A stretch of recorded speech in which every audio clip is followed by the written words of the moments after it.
தமிழகத்தில் அக்னி நட்சத்திரம் தொடங்கிய முதல் நாளில் கடும் வெயில் சுட்டெரித்த நிலையில் மாலை நேரத்தில் பல இடங்களில் சூறைக்காற்றுடன் கனமழை கொட்டி தீர்த்தது. தமிழ்நாட்டில் ஏற்கனவே கோடை வெயில் சுட்டெரித்து வரும் நிலையில் அக்னி நட்சத்திரம் எனும் கத்திரி வெயில் நேற்று தொடங்கியது. மே 28ஆம் தேதி வரை நீடிக்கும் இந்த கத்திரி வெயில் காரணமாக நேற்று 10 இடங்களில் சதம் அடித்தது.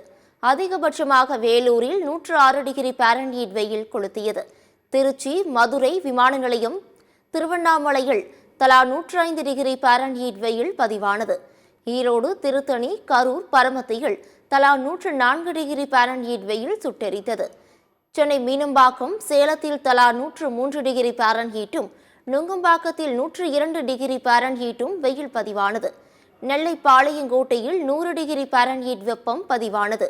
கத்திரி வெயில் தொடங்கிய முதல் நாளிலேயே சென்னை உள்ளிட்ட பல மாவட்டங்களில் சூறைக்காற்றுடன் கனமழை கொட்டி தீர்த்தது.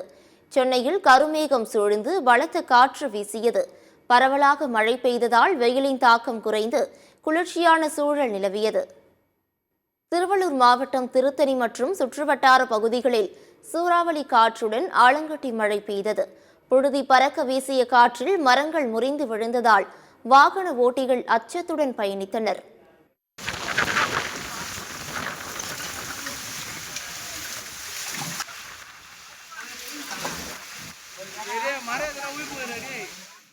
சென்னையை அடுத்த பூந்தமல்லி, குமணன்சாவடி, பாரிவாக்கம், வேலப்பன் சாவடி, காட்டுப்பாக்கம், ஐயப்பன் தாங்கல் சுற்றுவட்டார பகுதிகளில் பலத்த மழை பெய்தது.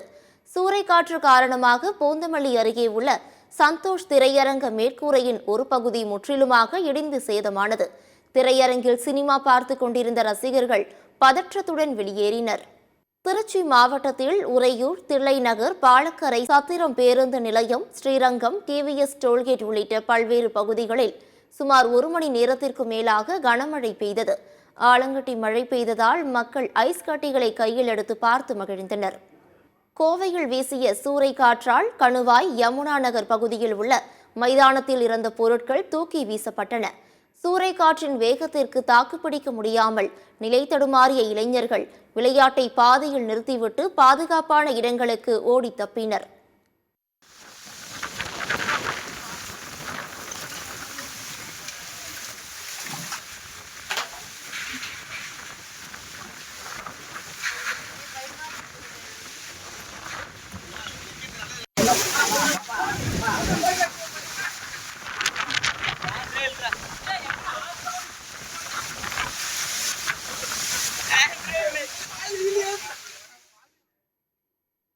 ஈரோடு மாவட்டம் சத்தியமங்கலம், அதன் சுற்றுவட்டார பகுதிகளில் 1 மணி நேரத்திற்கு மேலாக ஆலங்கட்டி மழை பெய்தது. கடந்த சில நாட்களாக கோடை வெயில் வாட்டி வதைத்த நிலையில் ஆலங்கட்டியுடன் பெய்த மழையால் வெப்பம் தணிந்து குளிர்ச்சியான சூழல் உருவானது. இதனால் மக்கள் மகிழ்ச்சியடைந்தனர். மயிலாடுதுறை மாவட்டம் சீர்காழி, கொள்ளிடம் சுற்றுவட்டார பகுதிகளில் பலத்த காற்றுடன் கூடிய கனமழை பெய்தது. முன்னெச்சரிக்கை நடவடிக்கையாக மாவட்டம் முழுவதும் பல்வேறு இடங்களில் மின்சாரம் நிறுத்தப்பட்டது. சாலையில் மழைநீர் தேங்கியதுடன் பல்வேறு பகுதிகளில் காற்றின் வேகத்தால் மரங்கள் விழுந்தன. இதேபோல் சென்னையின் புறநகர் பகுதிகள் செங்கல்பட்டு, விழுப்புரம், கடலூர், கள்ளக்குறிச்சி, அரியலூர், நாகை, பெரம்பலூர் உள்ளிட்ட மாவட்டங்களிலும் சூறைக்காற்றுடன் பரவலாக மழை பெய்தது.